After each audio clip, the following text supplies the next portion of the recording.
ඉතින් මේ කෝල්ස් ගොඩක් එනවා මැසේජ් ගොඩක් එනවා අනේජ් අය මහාන වෙලාද කියලා සමහරට රීච් බලාපොරොත්තුෙන් හරි කීයක් හරි හම්බ කරගන්න හරි එහෙම වෙන්නේ නැති. ඉතින් ඒකට තරහක් නැහැ.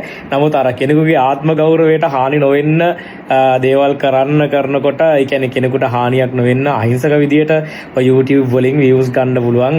ඔයාලට එහෙම අහිංසක ක්‍රම ඕන තරම් තියෙනවා කෙනෙකුට හානියක් නොකර ඔය දේවල් කරන්න. අයිබෝන් දිගටම කෝල්ස් එනවා ඔයාලගෙන් මනේජ් අයියා මහාන වෙලාද කියලා. මේ මම ඔය ඇත්තටම දන්නවනේ මම කියන්නේ නෙගටිව් දේවල් වලට වැඩිය උත්තර දෙන්න යන්න ආස නැහැ. මම මෙහෙම වීඩියෝ එකක් දාන්නත් ඇත්තටම මේ ගොඩක් කල්පනා කරලා දැන් මොකද කෝල්ස් ගොඩයි WhatsApp එක පිරෙන්න මැසේජ් තියෙනවා. ඉතින් ඇත්තටම මේ කවුරු හරි මොකක් හරි ෆේක් නිවුස් එකක් දාලා තියෙනවා සමහරට රීච් බලාපොරොත්තුෙන් හරි කීයක් හරි හම්බ කරගන්න හරි එහෙම වෙන්නේ නැති. ඉතින් ඒකට තරහක් නැහැ. නමුත් අර කෙනෙකුගේ ආත්ම ගෞරවයට හානි නොවෙන්න දේවල් කරනකොට ඒ කියන්නේ කෙනෙකුට හානියක් නොවෙන්න අහිංසක විදියට ඔය YouTube වලින් views ගන්න පුළුවන්.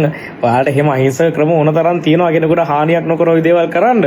ඉතින් මේ කෝල්ස් ගොඩක් එනවා මැසේජ් ගොඩක් එනවා අනේජ් අය මහාන වෙලාද කියලා.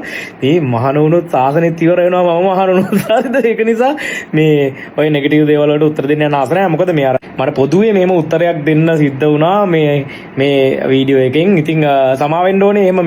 එහෙම මුකුත් වෙලා නැහැ. හොඳ එහෙම හිතකවත් නැහැ. පේනවනේ මම මේ හොඳට ඉන්නවා.